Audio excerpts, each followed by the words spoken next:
தழைகள் என்பது வெறும் இலை தழைகள் என்பதல்ல.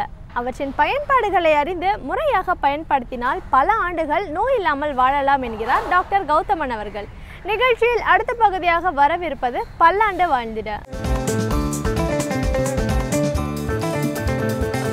அன்பான கலைஞர் தொலைக்காட்சி நேயர்களுக்கு என்னுடைய இனிமையான காலை வணக்கங்கள். இன்றைக்கி நம்ம பார்க்கக்கூடிய தாவரத்துடைய பெயர் செந்தொட்டி அப்படின்னு சொல்லக்கூடிய ஒரு தாவரம். இது என்ன செந்தொட்டி, இதற்கு ஏன் இப்படி ஒரு பெயர் அப்படின்னு கேட்டிங்கன்னா, இந்த தாவரத்துடைய பூக்களை பார்க்கும்போது, இந்த தாவரங்கள் பச்சையாக இருக்கும்போது சிவப்பு நிறமான பூக்களை கொண்டு இருக்கும். அதே அந்த தாவரத்தை வெட்டி உலர்த்தும் போது பார்த்திங்கன்னா தாவரம் சிவப்பாக மாறும், அந்த பச்சை நிறமான பூக்கள் சிகப்பாக மாறிவிடும். அதனால தான் இதற்கு செந்தொட்டி அப்படிங்கிறது பெயர். இந்த செந்தொட்டியை பொறுத்தவரையிலும் இன்றைக்கு ரொம்ப முக்கியமான ஒரு ஆராய்ச்சியில் மிக முக்கியமான இடம் பெற்றிருக்கிறது. அது என்னன்னு கேட்டிங்கன்னா, இளம் பெண்களுக்கு வரக்கூடிய முகப்பரு சம்பந்தப்பட்ட கோளாறுகள். ஏன்னா ஒரு காலத்தில் பார்த்திங்கன்னா இந்த முகப்பரு சம்பந்தப்பட்ட கோளாறுகள் அப்படிங்கிறது அதிகமான அளவு இல்லாமல் இருந்தது. அதாவது ஒரு 12-13 வயதில் ஆரம்பிக்கின்ற கோளாறு ஒரு 22-23 வயது ஆகும்போது சரியாகிவிடும். ஹார்மோன்கள்லாம் உடலில் ஓரளவுக்கு வேலை செய்த பிறகு சரியாகிவிடும். இன்றைக்கு பார்த்திங்கன்னா அதீதமான அசைவ உணவுகள் உண்ணக்கூடிய ஒரு பழக்கம், குறிப்பாக இந்த கோழிகளை சாப்பிடக்கூடிய ஒரு பழக்கம் இருக்கிறதுனால பெரும்பாலான பெண்களுக்கு பார்த்திங்கன்னா இந்த ஹார்மோனல் இம்பேலன்ஸ்னு சொல்லக்கூடிய பிரச்சனை அந்த 22 வயதையும் தாண்டி 30-32 வயது வரை கூட ஏற்படுகிறது. அப்போது என்ன ஆகுதுன்னா, முகத்தில் போக வேண்டிய இந்த முகப்பருக்கள் முகம் முழுவதும் மேடு பள்ளமான ஒரு தோற்றத்தை உண்டாக்கி அந்த முகத்தையே மாற்றி விடுகிறது. இந்த முகப்பருக்கள் சம்பந்தப்பட்ட ஆராய்ச்சியில் பார்த்திங்கன்னா இன்றைக்கு செந்தொட்டியை மிகப்பெரிய அளவில் உபயோகப்படுத்துகின்ற ஒரு விஷயமாக இருக்கிறது. ஏன்னா பொதுவாக முகப்பரு சிகிச்சை அப்படின்னு வரும்போது கொடுக்கக்கூடிய மருந்துகள் முகத்தில் இருக்கக்கூடிய கொழுப்புத்தன்மை சம்பந்தப்பட்ட எண்ணெய்களை தேக்கி வைக்கின்ற அந்த கிளான்ஸில் மட்டும் வேலை செய்கிறது. ஆனால் அந்த செந்தொட்டியிலேருந்து எடுக்கக்கூடிய அந்த மூலப்பொருட்கள்லாம் முகத்தில் பூசும்போது வெறும் அந்த ஒரு கிளான்ஸில் மட்டும் வேலை செய்யாமல் நிரந்தரமாக ஏற்பட்ட முகப்பருக்களினால் ஏற்பட்ட அந்த வடுக்களை நீக்க உதவுகிறது அப்படிங்கிறது தான் இதில் ரொம்ப முக்கியமான ஒரு விஷயம். இன்றைக்கு நம்மளுடைய இந்திய நாட்டில் இருக்கக்கூடிய முகப்பருக்கள் சம்பந்தப்பட்ட க்ரீமாக இருந்தாலும் சரி, வெளிநாடுகளிலிருந்து இறக்குமதி செய்யப்படுகின்ற முகப்பருக்கள் சம்பந்தப்பட்ட ஃபேஸ் வாஷாக இருந்தாலும் சரி, க்ரீமாக இருந்தாலும் சரி, அதில் நீங்கள் திருப்பி பார்த்தீங்கன்னா இந்த செந்தொட்டியை பற்றி எல்லா குறிப்புகளும் இருக்கிறத நம்ம பார்க்கலாம். ஆனால் ஒரு ஆச்சரியத்தக்க விஷயம் என்னென்னா, முகப்பருக்கள் சம்பந்தப்பட்ட ஆராய்ச்சியில் இந்த செந்தொட்டியை உபயோகப்படுத்தி கொண்டிருக்கும்போது ஒரு திடீர்னு பார்த்திங்கன்னா இன்னொரு விஷயத்தில் இந்த செந்தொட்டியோட உபயோகம் ரொம்ப பெரிய அளவில் இருக்கும் அப்படிங்கிற அளவுக்கு ஒரு ரிசல்ட் வந்தது. என்ன அது அப்படின்னு போய் பார்க்கும்போது பார்த்திங்கன்னா, இந்த நீரிழிவு நோயாளிகளுக்கு ஏற்படுகின்ற கால்களில் குறிப்பாக ஏற்படுகின்ற காயங்கள், வாஸ்குலரைட்டிஸ் அப்படின்னு சொல்லக்கூடிய, வெரிகோஸ் வெயின்ஸ் அப்படின்னு சொல்லக்கூடிய அந்த வெயினில் ஏற்படுகின்ற அடைப்பு, அதனால் ஏற்படுகின்ற காயங்கள், இந்த 2 பிரச்சனைகளுக்கும் பார்த்திங்கன்னா மிகப்பெரிய அளவில் உதவி செய்யக்கூடிய ஒரு விஷயமாக இந்த செந்தொட்டி இருந்ததை கண்டுபிடிச்சாங்க.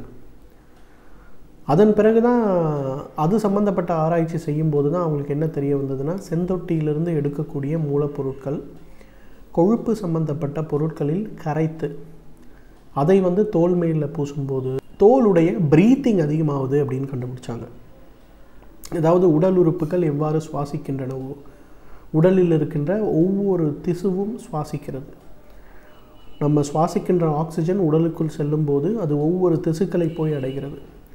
அந்த மாதிரி அடையும் போது, குறிப்பாக தோள்களில் இந்த ஆக்சிடேஷன் ப்ராசஸ் நன்றாக நடக்கும்போது தோலுடைய ஆரோக்கியம் சீராக்கப்படுகிறது. காயங்கள் தோலில் ஏற்பட்டால் அந்த ஆக்சிடேஷன் ப்ராசஸ் அதிகமாகும் போது மிக மிக வேகமாக அந்த காயங்கள் மறைந்து விடுகிறது. 3வது, அந்த இடத்தில் இருக்கக்கூடிய தழும்புகள் உருவாகாத வண்ணம் இந்த கொழுப்பு சம்பந்தப்பட்ட பொருளில் கரைக்கப்பட்ட செந்தொட்டியுடைய மூலக்கூறுகள் உதவுகிறது அப்படின்னு கண்டுபிடிச்சிருக்காங்க.